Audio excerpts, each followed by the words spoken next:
అందరికీ హాయ్, బాగున్నారా? బేసిక్ గా స్టార్ట్ చేసే ముందు ఒకటి చెప్తా. హనుమంతుడు ఉన్న చోట జై హనుమాన్ అన్న తర్వాత మన పని మొదలెడతాం, అవునా? శ్రీరాముడు ఉన్న చోట జై శ్రీరామ్ అన్న తర్వాత మన పని మొదలెడతాం, అవునా? అలాగే బాలయ్య బాబు గారు ఉన్న చోట జై బాలయ్య అన్న తర్వాతే మన స్పీచ్ మొదలెడతాం. ఒక్కసారి జై బాలయ్య అనండి. ఇప్పుడు బాలకృష్ణ గారి గురించి మాట్లాడుకునే ముందు మనం ఒకరి గురించి ఈరోజు మాట్లాడుకోవాలి.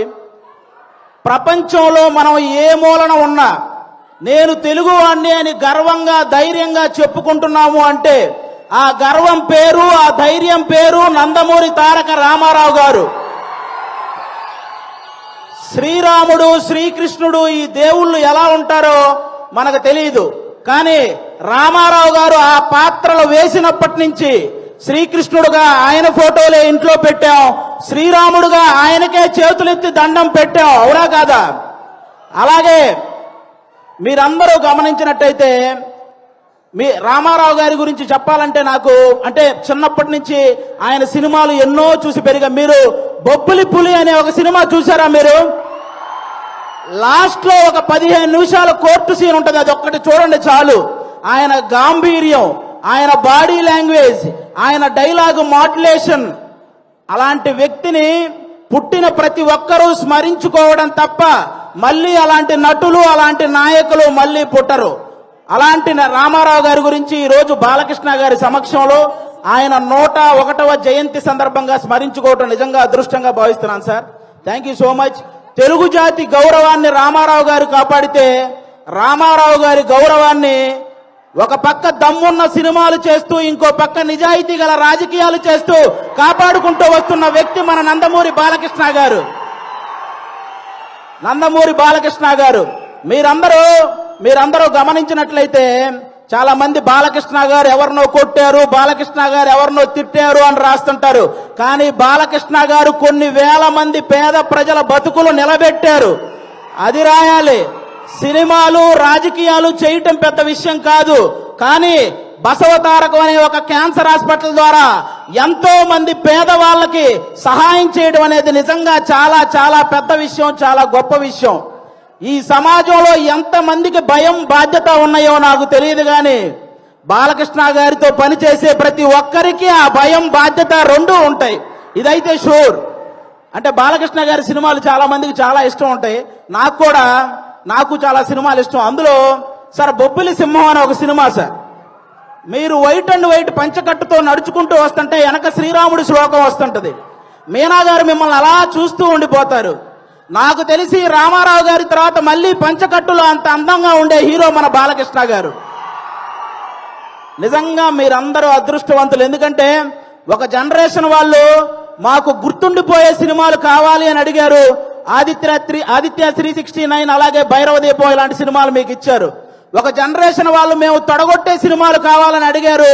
సమరసింహారెడ్డి, నరసింహనాయుడు అనే సినిమాలు మీకు ఇచ్చారు. ఒక జనరేషన్ వాళ్ళు మేము కాలర్ ఎగరేసే సినిమాలు కావాలన్నారు, సింహ లాంటి సినిమా మీకు ఇచ్చారు.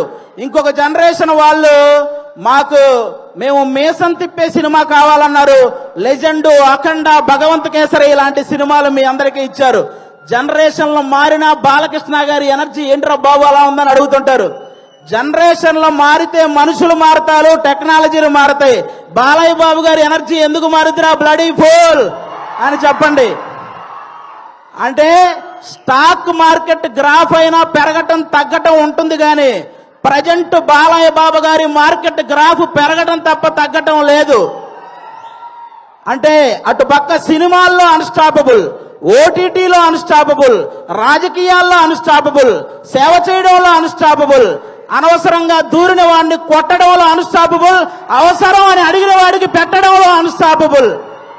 అలాంటి బాలకృష్ణ గారు ఈరోజు మా గ్యాంగ్స్ ఆఫ్ గోదావరి ఈవెంట్కి రావటం నిజంగా మా గ్యాంగ్స్ ఆఫ్ గోదావరి కలెక్షన్లు కూడా అన్స్టాపబుల్ గా ఉండాలని మనస్ఫూర్తిగా కోరుకుంటున్నాను.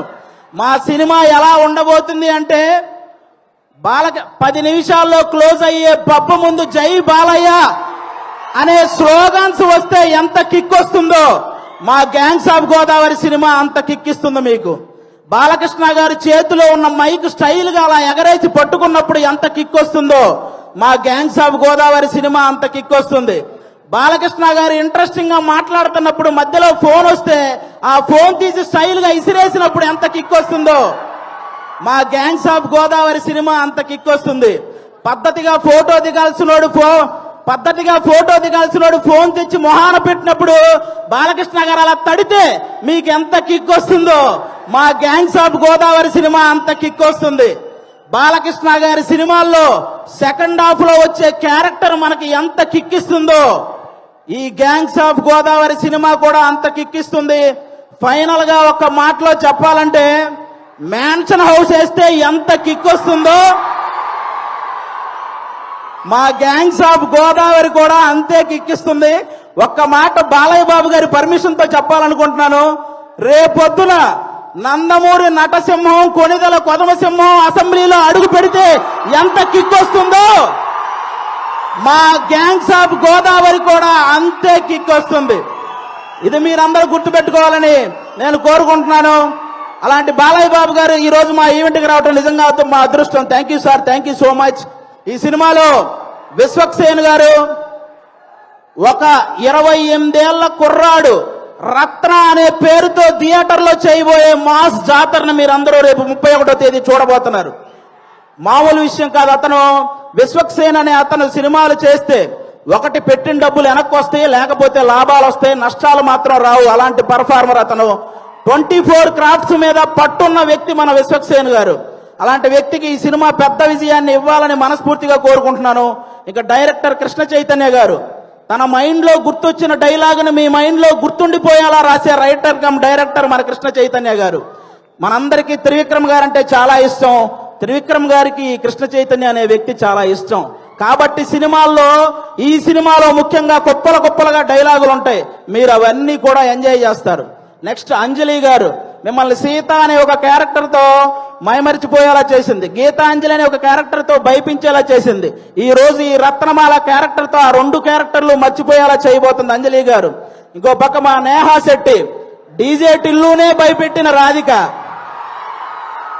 ఈ సినిమాలో రత్నాకి భయపడబోతున్న బుజ్జి లాగా తను చూడబోతున్నారు. రాధికాని మర్చిపోతారు, బుజ్జిని గుర్తు పెట్టుకుంటారు. షూర్ షాట్ గా చెప్తున్నాను. ఈ గ్యాంగ్స్ ఆఫ్ గోదావరి సినిమాతో మీ అందరికి ఇంకో మాట కూడా చెప్తాను. ఒక హీరోని అభిమానిస్తే ఇంకో హీరోకి వ్యతిరేకమేమో అనుకునే వాళ్ళందరికీ నేను చెప్తున్నాను, మాకు తెలుగు సినిమా అంటే పిచ్చి, తెలుగు హీరోలంటే పిచ్చి. అందరినీ అభిమానిస్తాం, అందరినీ గౌరవిస్తాం. తెలుగు సినిమా బాగుంటే టోటల్ అందరం బాగుంటామని భావిస్తాం. అలాంటి ఈ రోజు మీరందరూ కూడా ఈ సినిమాకి వచ్చి మా సినిమాని ఆశీర్వదించడానికి వచ్చినందుకు థ్యాంక్ యూ సో మచ్. అలాగే ఈ మధ్య థియేటర్ కి జనాలు రావటం కొంచెం తగ్గింది. అందరూ కూడా ఎందుకంటే ఎవరైతే ప్రేక్షకులకి అలాగే సోషల్ మీడియాలో ఉన్న రివ్యూవర్స్ కి మీ అందరికీ కూడా తెలుగు సినిమాని కాపాడాల్సిన బాధ్యత మీ అందరి మీద ఉందని మనస్ఫూర్తిగా కోరుకుంటున్నాను. ప్రొడ్యూసర్స్ ని దృష్టిలో పెట్టుకొని రివ్యూలు రాయాలని కోరుకుంటున్నాను. ఎందుకంటే ఒక సినిమా పోతే ఇంకో సినిమా చేయడానికి హీరో అనేవాడు మనోధైర్యం తెచ్చుకుంటే చాలు, కానీ ప్రొడ్యూసర్ అనేవాడు మనోధైర్యంతో పాటు మనీ కూడా తెచ్చుకోవాలి. కాబట్టి ఆయన గురించి ఆలోచించి ఈసారి రివ్యూలన్నీ రాయాలని, తెలుగు సినిమాని బ్రతికించాలని మనస్ఫూర్తిగా కోరుకుంటున్నాను. Once again thank you sir. Balakrishna గారు సింహం ఆ టైంకి మిగిలి ఉన్న జంతువులన్నింటినీ వేటాడేస్తుంది. బాలకృష్ణ గారు ఆ టైంకి ఉన్న రికార్డులన్నింటినీ వేటాడేస్తూ ఉంటారు. అది బాలకృష్ణ గారు. Thank you so much. జై తెలుగు సినిమా. Thank you. అది ఒక డైలాగ్ కూడా చెప్పేరాదు బాలయ్య బాబు గారి డైలాగా ఓటీటీ అయినా సినిమా అయినా పొలిటికల్ అయినా నాన్ పొలిటికల్ అయినా ఆయన దిగనంత వరకే. Once he step in history repeats. Thank you so much Aadi. Thank you so much. అసలు ఆది మాట్లాడుతున్నంత సేపు బాలయ్య బాబు గారి ముఖంలో చిరునవ్వు చూడాలి. అసలు వేరే లెవెల్. అది మన బాలయ్య బాబు గారు అనంటే మరి ఇప్పుడు గ్యాంగ్స్ ఆఫ్ గోదావరి అనే సినిమా ట్రైలర్ చూసేసి అర్జెంట్ గా కృష్ణ చైతన్య గారు